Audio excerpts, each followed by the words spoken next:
Game খেলতে কেন ভালো লাগে জানেন? কারণ গেমে আপনি লেভেল আপ করতে পারেন। আপনার জীবনেও এটা সম্ভব। মানুষ জন্মগতভাবেই উন্নতি করতে বেশি পছন্দ করে। মাস্টারি মানে হলো গতকাল আমি যতটুকু ছিলাম আজকে আমি তার থেকে বেটার হব। একটা টিপ দিই, ডেলিভারেট প্র্যাকটিস করুন জীবনে। অর্থাৎ আপনার কমফোর্ট জোনের বাইরে গিয়ে চ্যালেঞ্জ নেওয়ার চেষ্টা করুন। আমরা যখন কমফোর্ট জোনে কোনো কিছু করি তখন সেটা সহজ থাকে, আমাদের কাছে বোরিং লাগে।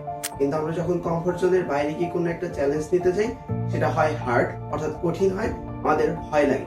এই যে সহজ এবং ভয় এর মাঝখানে একটা পোরশন থাকে যেটা একটি চ্যালেঞ্জিং পোরশন। আপনাকে সেই পোরশনটাই বেছে নিতে হবে।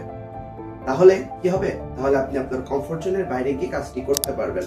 কারণ সহজ হচ্ছে না, বোরিংও লাগছে না, আবার কঠিনও হচ্ছে না, ভয়ও লাগছে না।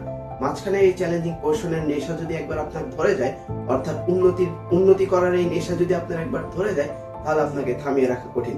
তখন আর কাজকে কাজ মনে হবে না, কাজ তখন হয়ে যাবে গেমের মতো একটি লেভেল আপ করার নেশা। দেখা হবে নেক্সট ভিডিওতে নতুন কোনো ইন্টারেস্টিং টপিকে।